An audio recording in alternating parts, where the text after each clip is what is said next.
نحمده ونصلي على رسوله الكريم اعوذ بالله من الشيطان الرجيم بسم الله الرحمن الرحيم الذين أخرجوا من ديارهم بغير حق إلا أن يقولوا ربنا الله ولولا دفع الله الناس بعضهم ببعض لهدمت صوامع وبيع وصلوات ومساجد يذكر فيها اسم الله كثيرا ولينصرن الله من ينصر إن الله لقوي عزيز صدق الله العظيم. محترم حاضرین و سامعین، شرک اور اسلام میں یعنی مشرکین اور مسلمانوں میں بنیادی فرق یہ ہے کہ مشرک بہت سے ایسے گزرے جو اللہ کو خالق و مالک مانتے ہیں لیکن رب نہیں مانتے. تو اس نے پیدا کیا وہی مالک ہوگا، لیکن یہ دنیا اس کے قیام اور اس کے مستقر سے، اس کے عرش سے بہت دور دور ہے، اور اس کے بکھیڑوں میں اس کو پڑھنے کی ضرورت نہیں. اس میں جو انتظام و انصرام کرنا ہے وہ اس نے دوسروں کے حوالے کر دیا، اور وہ دوسرے کوئی غیر نہیں ہے، وہ اس کے اپنے ہیں. جبکہ اسلام اور اللہ کی طرف سے آنے والے اس سے پہلے جو مذاہب تھے ان میں رب اللہ ہے. یہ اصل جھگڑا ہے. اسی جھگڑے کی بنیاد پہ جب مکہ جیسی جگہ میں جس میں شرک اپنی انتہا کو پہنچا ہوا تھا، اپنی ایک نہیں انتہاؤں کو پہنچا ہوا تھا، وہاں پہ جب کلمہ توحید بلند ہوا تو پھر کچھ ہی عرصے کے بعد لوگوں کو نکال دیا گیا. ان لوگوں کو کیوں نکالا گیا یہ اللہ نے بتایا ہمیں. سورہ حج کی آیت نمبر 40 میں یہ بات کہی کہ یہ وہ لوگ ہیں اخرجوا من دیارہم، جن کو ان کی بستیوں سے، ان کے گھروں سے نکال باہر کیا گیا.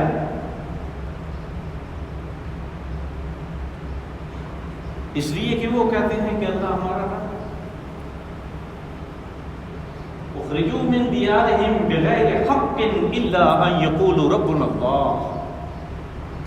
انہیں نکال باہر کیا گیا ناحق، اس لیے کہ انہوں نے کہا کہ اللہ ہمارا ہے. یہ تو ایسی بات تھی کہ زمین کا چپا چپا فساد سے بھر جاتا، کوئی مشرک کسی مسلمان کو چھوڑتا نہیں، کوئی مشرک کسی موحد کو زندہ نہیں رہنے دیتا، اس کا گھر نہ چھوڑتا، اس کا گھر بار تباہ و برباد کر دیتا. لیکن یہ اللہ ہے کہ جو لوگوں کو ایک دوسرے سے دور کرتا رہتا ہے اپنے ہی لوگوں کے ذریعے سے، اپنے ہی آلات کے ذریعے سے وہ اس فساد کو ختم کرتا ہے. کہا کہ اگر ایسے نہ کرتے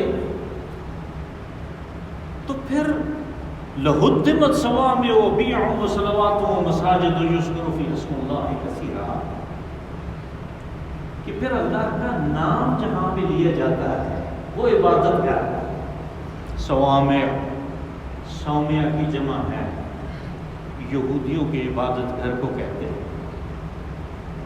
بیع اس کا ترجمہ کلیسا ہے. یہ وہ جگہ ہیں کہ جہاں پہ بیٹھ کے حضرت عیسیٰ علیہ السلام کے حواریین نے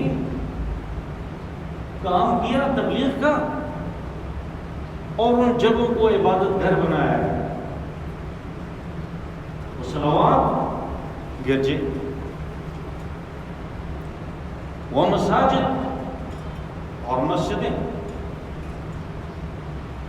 کہا یہ وہ جگہ ہیں کہ جہاں پہ اللہ کا نام لیا جاتا ہے، اور یہ کن کے عبادت گھر ہیں؟ حضرت موسیٰ علیہ السلام کے، حضرت داؤد علیہ سلیمان علیہ السلام کے پیروکار ہیں، حضرت عیسیٰ علیہ السلام کے پیروکار ہیں، اور محمد رسول اللہ صلی اللہ علیہ وسلم کے پیروکار، یہ ان کی عبادت گھر ہے۔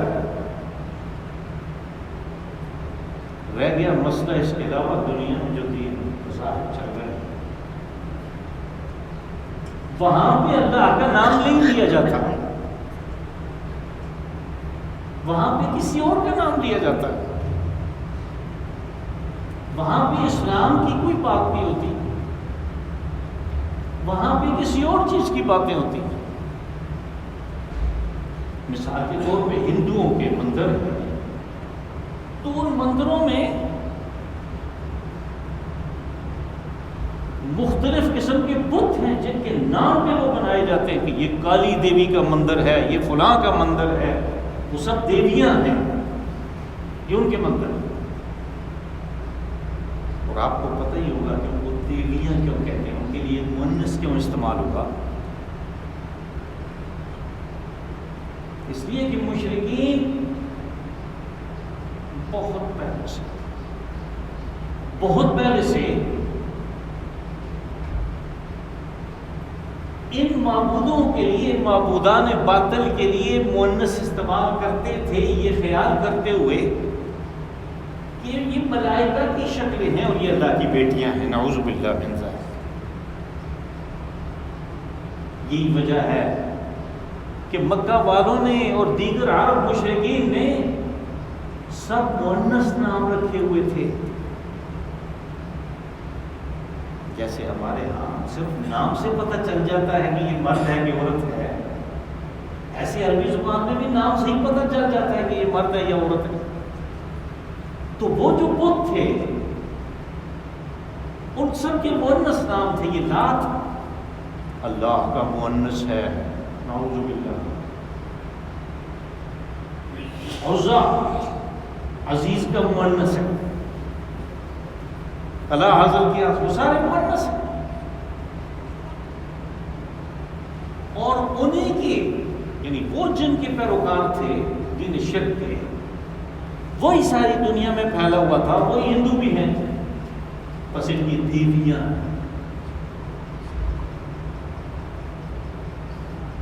تو قرآن حکیم میں یہ کسی جگہ نہیں ہے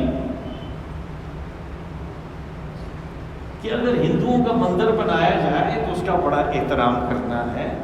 وہ آیت سورۃ حج کی آیت نمبر 40 وہ ان 4 عبادت گھروں کے لیے ہے جن میں اللہ کا کہا یذکر فی اسم اللہ کثیرا، اس میں اللہ کا نام لیا جاتا ہے۔ بس یہ بات تو یہاں ختم ہو گئی۔ سیاست تو ہم یہاں پہ بحث کرتے ہی نہیں ہیں، ہمارا تو سیاست سے کوئی تعلق ہے ہی نہیں، لیکن اس چیز کا کیا کیا جائے کہ نام تو اسلام آباد رکھیں اور بنائیں وہاں پہ تو مندر، اور لوگ تو کلمہ توحید پڑھنے والے ہیں، ان سے ٹیکس وصول کرو اور اس ٹیکس کو جھونک دو مندر بنانے میں۔ یہ تو بڑی عجیب بات ہوگی، یہ تو ٹیکس پیئر کے ساتھ اتنی زیادتی ہے کہ آپ ان سے پوچھیں کہ ہم تمہارے پیسے مندر میں دینا چاہتے ہیں، ان کو پہلے کہیں کہ بھائی یہ ٹیکس سٹیٹمنٹ میں لکھو، جو ریٹرن سالانہ جمع کرتے ہیں ٹیکس دینے والے، اس ریٹرن میں یہ چیز رکھیں، یہ سوال رکھیں کہ کیا ہم مندر میں، ہندوؤں کے مندر کے لیے آپ بھی یہ ٹیکس کو استعمال کر سکتے ہیں؟ اگر وہ ہاں کہیں تو آپ استعمال کریں، اگر وہ نہ کہیں تو پھر بھی آپ اس سخاوت کا مظاہرہ کریں، تو یہ تو خیانت ہے، اس نے تو اس کام کے لیے نہیں دیا، اس نے تو اس وطن عزیز کے دفاع کے لیے دیا، کہ جس میں ان ہندوؤں نے لوگوں کی ساری جائیدادیں ضبط کر کے ان کے سارے مال و متاع کو چھین دی، اور جو کچھ ان کا نقصان کر سکتے تھے جانی بھی وہ کر کے دھکیلا۔ ایسی ایسی ٹرینیں آئیں کہ لوگ انتظار میں ہیں کہ کوئی مہاجرین آئیں گے، پتہ چلا ٹرین تو لاشوں سے بھری ہوئی ہے اور ٹرین کے ڈبوں سے خون ٹپک رہا ہے۔ اخرجوا من دیارہم بغیر حق الا یقول ربنا اللہ، ان کی بستیوں سے، ان کے گھروں سے، ان کے شہروں سے ان کو نکالا گیا۔ ان کا یہ قصور تھا کہ انہوں نے کہا کہ اللہ ہمارا رب ہے، یہ کہہ کے آئے تھے تو اس اللہ کے مقابلے میں کالی دیوی کو لا کھڑا کیا ان کی شہروں میں۔ یہ ناجائز ہے، یہ وہ حرکت ہے کہ جس کا اگر ہم کچھ نہیں کر سکتے تو پھر اللہ نے کہا ہے میں کروں گا۔ وَلَيَنْصُرَنَّ اللَّهُ مَن يَنْصُرُهُ، یاد رکھو اللہ مدد کرتا ہے۔ اور پھر جب مدد کی بات آئی اللہ مدد کرتا ہے تو الفاظ کیسے استعمال کیے؟ عربی لغت والے اس بات کو جانتے ہیں کہ وَلَيَنْصُرَنَّ اللَّهُ مَن يَنْصُرُهُ میں کتنا زور ہے کہ ایک لام تاکید کا لائے، پھر آخر میں نون سکیلا لایا تاکید کا۔ اردو والوں نے ترجمہ کیا اور بڑا زبردست صحیح ترجمہ کیا کہ ضرور بالضرور، دو دفعہ تاکید کہ ہم ضرور بالضرور ان کی مدد کریں گے۔ اور یہ مدد کیسی ہوگی اس کی شکل کا ہمیں پتہ نہیں، ظاہراً ایسے نظر آتا ہے کہ ایسا فیصلہ کرنے والے، خیانت کرنے والے اور اللہ کے مقابلے میں کالی دیوی کو کھڑے کرنے والے، وہ ان کو نیست و نابود کر دے گا۔ یہ پہلی دفعہ نہیں ہوا اور نہ پہلی دفعہ ہوگا، اس سے پہلے بھی ہوا۔ مکہ سے بھی لوگوں کو نکالا گیا اسی بنیاد پہ کہ انہوں نے کہا اللہ ہمارا رب ہے۔ عیاش بن ربیع ابو جہل کا مان جایا بھائی تھا، مسلمان ہو گیا۔ یعنی ابو جہل کی اور عیاش بن ربیع رضی اللہ عنہ کی ماں ایک ہی تھی، اس کا باپ ربیعہ تھا، اس کا باپ حشام تھا۔ جب ہجرت کی تو ان کے پیچھے سرپٹ بھاگا ابو جہل اپنے 2-3 آدمیوں کو لے کر، اور آ کے اس کو کہا کہ وہ ماں تو رو رہی ہے، وہ کہتی ہے جب تک میں اس کو نہ دیکھوں میں نہ سائے میں بیٹھوں گی اور نہ میں اپنے بالوں میں کنگھی کروں گی اور نہ میں نہاؤں گی۔ اب کچھ موقع میں جنہوں نے دیکھا ہے کہ اس دھوپ میں کون بیٹھ سکتا ہے، تو ان کو ماں کی یہ حالت دیکھ کے ترس آ گیا، وہ واپس آ گئے اپنے ساتھیوں کو چھوڑ کے جن کے ساتھ ہجرت کر رہے تھے۔ آدھے رستے میں انہوں نے باندھا، رسیوں سے جکڑ کے مکہ میں لایا اور پھر اس کو قید کر دیا۔ یہ اپنا سارا مال و متاع چھوڑ کے گیا تھا کہ یہ لے لو مجھے جانے دو۔ شعیب رومی، ان کو رومی کہتے ہیں رضی اللہ عنہ، وہ مکہ کے نہیں تھے، وہ باعث سے آئے تھے، کاریگر آدمی تھے، اپنی کاریگری سے، اپنی محنت سے خوب دولت کمائی، کافی سارا مال ہو گیا۔ جب ہجرت کا وقت آیا تو مشرکین مکہ کھڑے ہو گئے، انہوں نے کہا خالی ہاتھ آئے تھے خالی ہاتھ جاؤ گے، یہ کیا لے کے جا رہے ہو، یہ ہمارا مال ہے۔ یہ لے لو مجھے جانا۔ اور کسی طرح کے پیشیوں واقعات یہاں تک کہ رسول اللہ صلی اللہ علیہ وسلم کی صاحبزادی کو اونٹ سے گرا دیا. وہ حملہ تھی، حاملہ، اور وہ اسقاط ہو گیا، بیمار ہو گئی،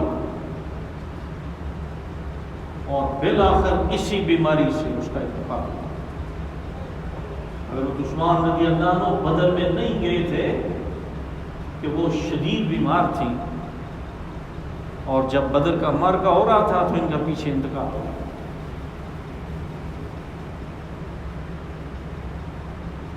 اور اسی کی مثال یہاں پہ قائم ہوئی. یہ جو تقسیم تھی بر صغیر کی، اس میں جو مسلمانوں کے ساتھ ہوا، کلمہ گو موحدین کے ساتھ جو ہوا، اور انہوں نے اپنے ساتھ جو برداشت کیا، اور اب جو وہ وہاں پہ کر رہے ہیں، وہ سارا اس لیے تھا کہ ایک بنیادی فرق تھا کہ ہم شرک کو قبول نہیں کر سکتے، اور ہمیں سیرت رسول صلی اللہ علیہ وسلم میں یہ چیز واضح طور پہ ملتی ہے کہ جب مکہ فتح ہوا تو آپ نے کیا کام کیا. سب سے پہلے آپ خود تشریف لے گئے، یعنی ابھی فیصلہ بھی نہیں ہوا تھا کہ کیا ہونا ہے. لوگ انتظار میں تھے، جنہوں نے سرنڈر کیا تھا، ہتھیار ڈالے تھے آپ کے سامنے بغیر جنگ کیے، جنہوں نے شہر آپ کے حوالے کر دیا، وہ انتظار میں تھے کہ ہمارے ساتھ کیا فیصلہ ہوگا ہمارے بارے میں. لیکن آپ بیت اللہ کے اندر چلے گئے اور آپ نے وہ سارے بت جو وہاں پہ رکھے تھے منہ گرا دیے. اور جب جو تصویریں اندر انہوں نے بیت اللہ کی دیواروں پہ بنائی ہوئی تھی، جن میں حضرت ابراہیم علیہ السلام کو جوا کھیلتے ہوئے دکھایا گیا، وہ آپ نے اپنے عصا سے کھرچ کے اس کو مٹایا. پھر اس کے بعد جب آپ تشریف لائے، ان لوگوں کے بارے میں فیصلہ کیا کہ لا تثریب علیکم اليوم انتم الطلقاء، جاؤ. تاریخ میں پہلی دفعہ ہوا، تاریخ انسانی میں یہ چیز پہلی دفعہ ہوئی کہ مفتوحین کو، مغلوبین کو، جنہوں نے ہتھیار ڈالے، ان کو چھوڑ دیا گیا. پہلے یہ بات نہیں ہوئی تھی، پہلے قتل کرتے تھے، قیدی بناتے تھے، غلام بنا لیتے تھے. بہت جنگیں ہوئی دنیا میں. آپ نے یہ پہلی مثال قائم کی، کان تم الطلقاء، جاؤ تم سب آزاد. اس کے بعد آپ نے حضرت علی رضی اللہ عنہ کو بھیجا کہ اس بڑے بت کو، لات کو گرا کے آؤ. یہ بت انہوں نے رکھا ہوا تھا یمن کے راستے میں، تجارتی قافلہ جاتا تھا، جاتے ہوئے وہاں پہ وہ اس کے نام کے نظر نیاز پکاتے تھے، ڈنڈوت کرتے تھے، وہاں پہ اس کی پرستش کرتے تھے. اس کو کیا کہتے ہیں؟ پرارتھنا، اس کی کرتے تھے. ان کی وہی کالی دیوی تھی. آپ نے فرمایا کہ اس کو پاش پاش کر دو. حضرت زبیر رضی اللہ عنہ کو بھیجا کہ جاؤ اور اس عزا کو، اس کو گراؤ. یہ شام کے راستے میں رکھا ہوا تھا. یہ تجارتی قافلے جاتے تھے، یہ کہتے تھے ان کی وجہ سے ہمارے کام بنے ہوئے، ہمیں فائدہ بھی ہوتا ہے، ہمارے اوپر ڈاکہ بھی نہیں چھوڑتا ہو. بالکل مشرکین مکہ کا جو حساب ہے وہ اسلام آباد میں کرنے سے پہلے یہ ضروری ہے کہ اس کا نام مندر آباد رکھو تبدیل کر کے، ہندو آباد رکھو تبدیل کر کے، جو مرضی رکھو، لیکن اسلام کے نام پہ یہ چیز ناجائز ہے، یہ ہونا نہیں چاہیے. اس میں جو پیسے جھونکے گئے، جو زمین ان پیسوں کی ہے وہ دی گئی، وہ سارے کا سارا اس قوم کے ساتھ خیانت ہے اور بددیانتی ہے، اور یہ چیز بطور مسلمان اور موحد ہم اس کو کسی طرح قبول نہیں کر سکتے، اگرچہ ہم کچھ بھی نہیں کر سکتے۔ اللہم صلی وسلم وبارک وانعم علی عبدک ورسولک ونبیک محمد